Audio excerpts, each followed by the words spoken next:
Shalom, brothers and sisters. Welcome to God's Gym, Daily Devotions, day 537. Let's open our time in prayer. Heavenly Father, we thank you because you are sovereign, kind, loving, and also just. We thank you for the fact that we even woke up this morning. Heavenly Father, today you have graciously given us the enemy's blueprints, starting with who the enemy really is. Lord, as we study this passage, we ask, please be with us, for you are the only one who can teach us without misinterpretation. We love you, Lord. In your mighty name we pray. Amen. Today's Devo is entitled SW1, or Spiritual War 1. And today's passage can be found in Ephesians chapter 6, verse 12, which reads, "For our struggle is not against flesh and blood, but against the rulers, against the authorities, against the powers of this dark world, and against the spiritual forces of evil in the heavenly realms." Once more, "For our struggle is not against flesh and blood, but against the rulers, against the authorities, against the powers of this dark world, and against the spiritual forces of evil in the heavenly realms." Ephesians 6:12. So, who is the real enemy? Why, Satan, of course. And unfortunately, he uses this world against us. The world is our enemy because the world hates God and accepts sin. Sin is the norm in this world. Think about it. To be popular, you have to berate Jesus and what? Aim to please people. You have to hold on to whatever will help you keep your position. Right? Power, money, that is everything in the world. Now, of course, we only have one enemy, and that is Satan. The angel who was jealous of God and eventually got himself demoted to hell.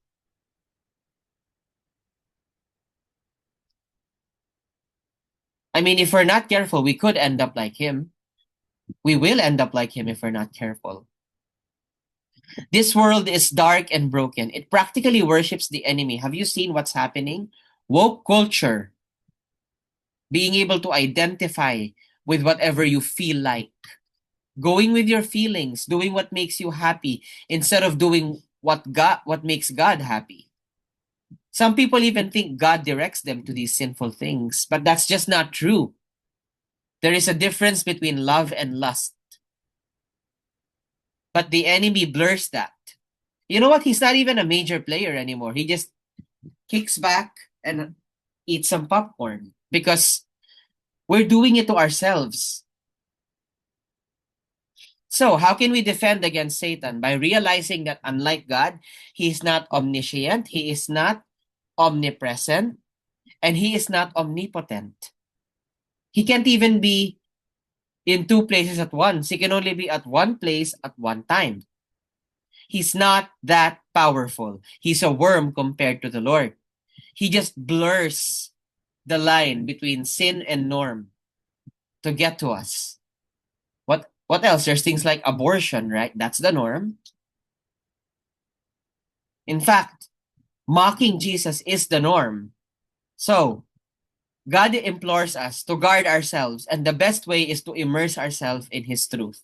If you haven't accepted Jesus in your life already, then don't worry. We will pray for you. Let's pause and reflect. Who is our enemy? And what is the best defense against him? Please be reminded, you are highly encouraged to put your answer, to tell us your answers, and of course, to tell us your prayer requests, prayer praise items, and anything at all that the Lord Jesus prompts you to share with us in the comment section down below. This will allow us to pray for you more intentionally. And with that, let us close our time in prayer.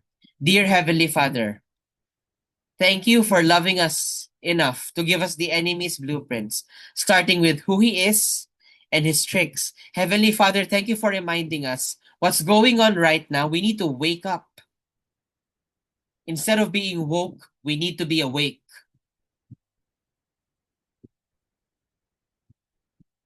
Because our reward is giving glory to you and doing what makes you happy, not doing what makes us happy.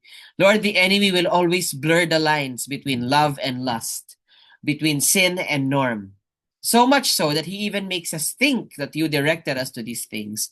But why would you direct us to something that you abhor? Why would you direct us to something that you dislike? Heavenly Father, thank you for exposing the self-proclaimed God of sin. Because, Lord, you are the only God. He's a worm compared to you.